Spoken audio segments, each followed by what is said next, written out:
20 అమ్ముకోవడం ఇలా ఇచ్చలవిడిగా ఇవాళ చేస్తున్నారు. కానీ వైఎస్ఆర్ కాంగ్రెస్ పార్టీ అధికారంలోకి వచ్చిన తర్వాత మద్యాన్ని నియంత్రించాలి కనీసం అని మద్యం వాడకాన్ని తగ్గించి రేట్లు పెంచి ఆదాయాన్ని పెంచినటువంటి సందర్భం. ఎక్కడా కూడా ప్రభుత్వానికి నష్టం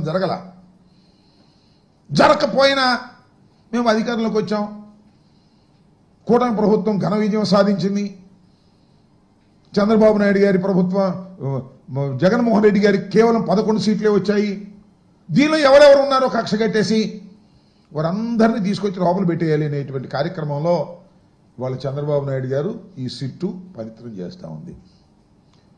నేను మనవి చేస్తున్న 3 సార్లు గెలిచాడండి మిథున్ రెడ్డి గారు. 47 years, is an young man. పార్లమెంట్కి వెళ్ళినటువంటి వ్యక్తి. వైఎస్ఆర్ కాంగ్రెస్ పార్టీ ఓడిపోయినప్పుడు కూడా మొదటి 2014లో గెలిచాడు.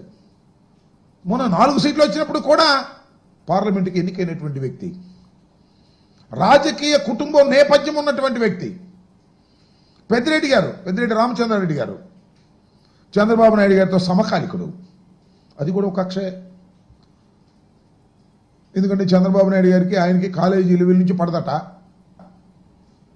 ఆ కక్ష కాంగ్రెస్ పార్టీలో ఉన్నాడు పెద్దిరెడ్డి గారు, వైఎస్ఆర్ కాంగ్రెస్ పార్టీలో ఉన్నాడు, ఒకే జిల్లాకు చెందినటువంటి వ్యక్తి.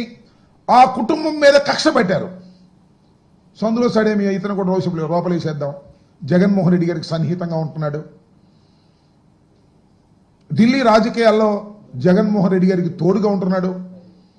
ఢిల్లీ లెవెల్లో వైఎస్ఆర్ కాంగ్రెస్ పార్టీకి సంబంధించినటువంటి అంశాల మీద కేంద్ర ప్రభుత్వంతోనూ ఇతర రాజకీయ పక్షాలతోనూ మాట్లాడేటటువంటి చొరవ తీసుకొని చక్కగా చేస్తున్నటువంటి వ్యక్తి ఆయన కట్ చేద్దాం.